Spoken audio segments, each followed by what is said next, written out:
Hello, hello. Hello mga ka-offloader sa Pilipinas Market. Welcome back to my channel. Maraming daghang salamat sa inyong tanan sa mga viewers at subscribers.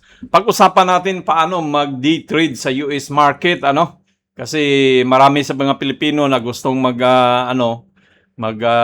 trade sa US of America. So, pag-usapan natin yung day trading na kumikita ng 1,000%, ganon yun. May mga 5,000 pa nga minsan. So, katulad nito, kahapon to, stock up siya ng 602, nag-close siya ng 602% yung stock. Pero umabot yan siya ng 800% yan, 1,000, dito kasi nag-umpisa yan, so 1 peso. Ulitin natin para medyo, para malinaw, diyan, banda. So diyan siya, so 841% almost mga ganon. Sabihin na natin 1,000. So ganon yung mga stock sa Nasdaq na mga small free float. So kung ikaw ay may access sa US market, kung kadalasan diyan nandito ka sa labas ng bansa ng Pilipinas, nasa Middle East, nasa Amerika, nasa Canada, nasa Europe o ngano ba, kung naano mo, subscribe ka sa aking channel na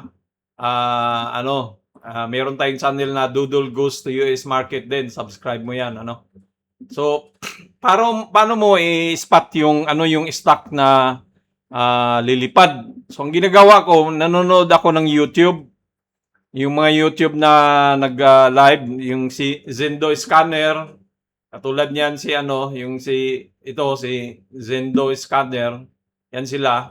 Nagla-live yan sila eh. So, meron yan silang mga scanner. So, tayo wala kasi mahal yan eh. Magbayad ka dyan eh. So, meron yan silang scanner na mag-pop up yung delete lang yun siya. Delete siya ng 5 seconds yata. O 10 seconds. Parang ganun, may delete lang.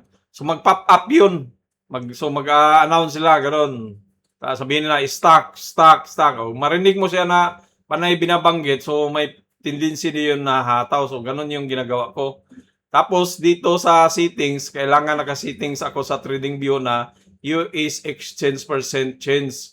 Para makikita ko yung sino yung nag-top dito na umangat ng malaking porsyento. So, kahapon, nag-trade tayo kay stock, nakasabay tayo. Una pala, nakita natin ito si Umay Home. Umay Home is Singaporean. Pero late na tayo eh. Nakita natin siya, nag-appear siya dito, nag-pop up, napansin natin late na. So, sabi ko, alanganin na yan, bababa na yan. So, sa pag-open market, umabot siya ng 232. So, hindi ko na to na-trade. So, ganun yung kung may puhunan ka dito, nakasabay ka ng 200%, ang laki-laki ng kinita mo, So, dito sa stock, so, nakasabay ako dito sa bandang 2. So, na-trade ko siya ng 2. Kaso, na-hit ako na may stop loss kasi ako pag bumagsak, diyan dito sa 2, tapos bumaba siya dito. So, dito naman, dito nag-hold. Dito banda, nakasabay din tayo, pero na-stop loss pa rin tayo. Pangatlong bisis dito sa 4, nakasabay tayo sa 4, tapos nag-hold siya. So, sa US kasi, maraming bisis yan mag-hold ang mga stock. Pag umangat siya ng 15%, mag-hold yan. Kaya may kita kayo ditong gap up, may gap dyan. Kasi nung pag-open market, lumipad na yung lumipad na yung presyo, umabot na siya ng 8 . So, ang ginawa ko dyan ay, kasi sobra isang oras ang hold So, baka maabutan ako na magsara, hindi ko siya maibenta. So, ang ginawa ko, nag-set ako ng limit sell order na 4.9 kasi nag-close siya nag-hold siya ng 4.99. So limit sell order ng 4.9, binabaan ko siya konti. So tapos limit siya. So ibig sabihin kung ano yung presyo lalabas, yun yung ma-trigger, ibenta yung mo. So dahil nga upward direction siya, sabi ko tataas tong presyo. So, naisit ko siya ng 4.9.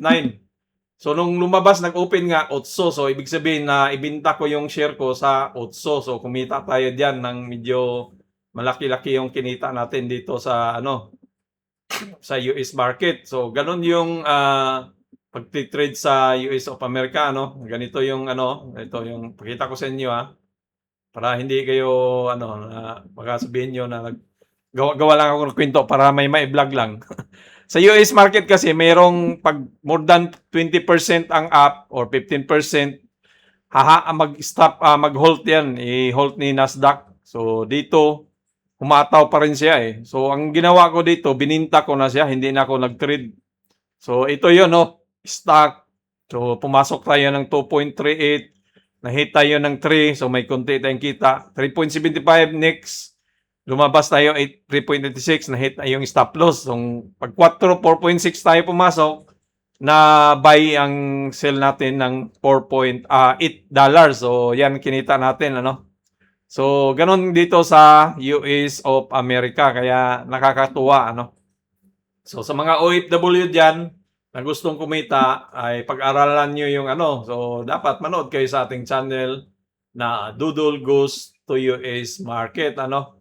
So nung ano na siya, nung hindi na ako nag-trade dito, umangat pa rin yan siya eh. Kasi Friday siya, tapos may Sabado, Domingo, walang trading yan, ano.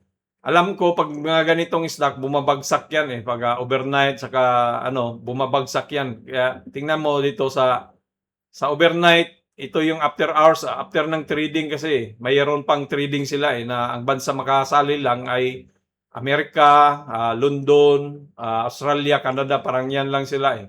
So bumagsak na siya ng 4.8. So kung hindi mo siya naibenta dito, sayang yung ano mo, ano. So ganun yan pag mag-trade sa US market. Pag kumita ka na, binta mo na. Kasi kung hindi ko siya bininta dito, nag-4 siya, yung kinita ko na itong 1,009 USD, nawala na yan, ano. So follow and subscribe lang mo kayo dito sa ating Doodle Goes to US Market. English lang yan. So yan lang po, na-pictures lang natin ang mga stock na lumilipad pag di-trade, ano. Adios mi amigos, mi amigas, babos!